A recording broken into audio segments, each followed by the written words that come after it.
ایک اور بدعت، مرنے کے بعد کسی کے بہت زیادہ فضائل بیان کرنا، تعریفوں کے قلابے میں زمین آسمان ملا دینا، یہ بھی جائز نہیں ہے. جب تک زندہ ہوتا ہے نا، آج اس وقت تو قدر کرتے نہیں. کوئی مولوی صاحب زندہ ہے نا، کوئی عالم زندہ ہے، کوئی ایک آدمی تعریف کرے بڑے اچھے دوسرے نہیں، ان میں کوئی خرابی ہے. حالانکہ اس وقت تعریف کرتے تو فائدہ تھا، لوگ ان سے تعلق قائم کرتے، سیکھتے. اس وقت تو کوشش میں کرتے ہیں کہ جڑیں کاٹتے رہیں. جب دنیا سے چلے گئے تو اعتدال کے ساتھ تعریف کی تو شریعت نے اجازت دی. میت کی برائیوں کو چھپانے کا حکم ہے، اعتدال کے ساتھ تعریف. لیکن ہمارے ہاں تعریف میں ایسا مبالغہ ہوتا ہے، حضرت جی ایسے تھے، حضرت فلاں دامت برکاتہم ایسے تھے، کہ آدمی حیران ہوتا ہے، مجھے تو پتہ ہی نہیں تھا اتنے اچھے تھے. حالانکہ ہوتے نہیں ہیں اتنے اچھے. جھوٹی تعریف، اور یہ سوچ کے جھوٹی تعریفیں کرتے ہیں اب کون پوچھ رہا ہے. کوئی اعتراض تھوڑی کر کے نہیں تھے نا، ماضی کا حصہ بن گئے ہیں تھوڑی. جیسے میں اکثر ایک بات بتاتا ہوں نا کہ وہ ایک آدمی کو عادت تھی ہر چیز کو ٹھوکر مار کے پوچھنے کی یہ کیا ہے. تو ایک بیچارہ پٹھان گٹھری میں شیشے کے برتن لے کے جا رہا بیچنے کے لیے، گلاس، شیشے کے کپ، اور نیچے زمین پہ رکھے. ایک سیٹ صاحب نے ٹھوکر، اس کو کیا پتا اس میں کیا ہے، ٹھوکر مارا یہ کیا ہے. پٹھان بھائی کہتے ہیں ہے نہیں تھا، ہے نہیں ہاں اب نہیں. تو لوگ کہتے ہیں وہ تو میت ہے نا، اب تو جو مرضی زمین آسمان کے قلابے لگا لو تعریف. تو یہ جائز نہیں ہے. حدیث میں ہے کہ ایک صحابی کا انتقال ہوا تو ان کے جو لواحقین ہیں نا بہت تعریفیں کر رہے ہوں، ہائے یہ تو ایسے تھے، یہ تو ایسے تھے. اللہ کے نبی نے فرمایا، حدیث کا مفہوم ہے کہ ایک فرشتہ ان کو ایک گز مارتا میت کو اور کہتا بتا کہ کیا واقعی تو ایسا تھا یا یہ جھوٹی تعریفیں ہو رہی ہیں تیری. تو ہمیں مبالغہ آرائیوں سے منع کیا گیا ہے. تعریف کریں، میت کی برائی کرنا جائز نہیں ہے، اس کی خوبیوں کو بیان کریں اعتدال کے ساتھ، جتنی ہے بس اتنی بیان کریں. تو کتنے نمبر ہو گئے؟ یہ بیان تو بہت طویل ہے، انشاءاللہ اگلے ہفتے بھی تھوڑا سا اس کو لے کے چلوں گا. نمبر 1، میت کو دفنانے میں تاخیر کرنا جائز، بولو بھائی نہیں. نمبر 2، قریبی رشتہ دار دیکھ لیں میت کو، مگر چوک پہ لٹانا اس کو تاکہ ساری دنیا دیکھ لے گی اور اس کو پتہ نہیں کچھ ثواب مل جائے گا یا کیا ہو جائے گا. یہ بھی میت کی بے اکرامی ہے، یہ بھی جائز. آپ لوگ نہیں ہے تو کم از کم آخر میں لگا دیا کریں نا، جملہ مکمل کرنے تاکہ مجھے پتہ چلے جاگ رہے ہیں. یہ بھی جائز نہیں. نمبر 3، تیسرا نمبر کیا بتایا؟ ہاں، چیخو پکار کرنا میت. اس کی شریعت میں رفیع بھائی کہہ رہے ہیں ہائے ہوئے کرنا.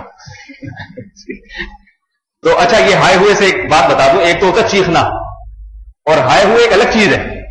ہائے ہوئے کا مطلب ایسا غم کا اظہار کرنا جیسے آج دنیا میں پہلی دفعہ آپ کے یہاں میت ہوئی ہے، اس کے علاوہ تو دنیا میں کبھی کسی کے یہاں کوئی گیا ہی نہیں. غم ہوتا ہے، اور یاد رکھو غم کا اظہار بھی کرنا چاہیے. ایک صاحب پہ مسئلہ زیادہ لگ گیا، میں نے بیان کیا کہ بھئی یہ تو غم دنیا میں ہوتے ہیں. تو ان کے ابا بیمار ہو گئے اور ایسے بیمار کے ڈاکٹروں نے جواب دے دیا. اب مجھے کیا پتا، میں بھی اس وقت ذرا نا تجربے کار تھا، بیانات کا تجربہ نہیں کہ عوام کے اس بات پہ کیا مطلب ہوتی ہے. تو جس سے بھی مل رہے ہیں مسکراتے ہوئے کہہ رہے ہیں میرے والد صاحب کے دونوں گردے خراب ہو گئے. اسے تو اللہ کی دین، حقیقت بتا. تو یہ تو ہے، جب اللہ چاہے گا اٹھا لیں گے. وقت تو لکھا ہوا ہے. والد صاحب کے سامنے بھی مسکراتے ہوئے آ رہے ہیں. ایک دن اس کے والد نے شکایت کی، یار اتنا بدتمیز بچہ ہے میرا، اتنا بدتمیز ہے. علماء کے بیان میں رہتا ہے تمیز.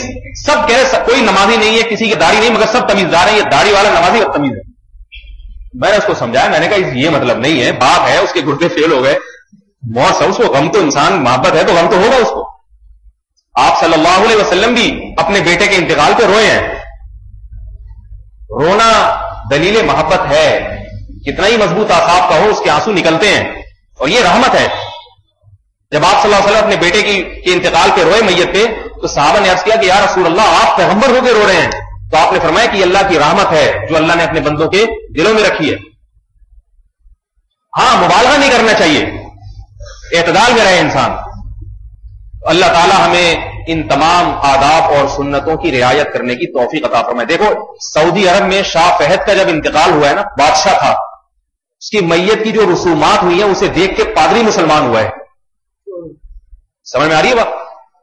وہ یہ دیکھ کے ان کا شاہ دنیا سے چلا گیا اور اتنی سادگی کے ساتھ اس کو دفن کیا گیا ہے. کوئی چیخو پکار نہیں، اور یہ نہیں کہ میت کو رکھا جا رہا ہے جی شاہ صاحب ہے، شاہ ہیں یہ تو ان کو تو 6 مہینے بعد دفن کیا جائے گا، وی آئی پی طریقے سے دفن کیا جائے گا، اور ان کی قبر پہ 8 منزلہ عمارت قائم ہوگی. صحیح ہے نا؟ اور پھر اس پہ پھول لگیں گے اور نیم کے درخت لگیں گے اور پودے لگیں گے اور یہ ہوگا وہ ہوگا. دیکھا، یہ بادشاہ مر جائے تو بھی اور ایک عام آدمی مر جائے تو بھی ایسی دفناتے. عربوں میں بہت ساری باتیں بڑی زبردست ہیں.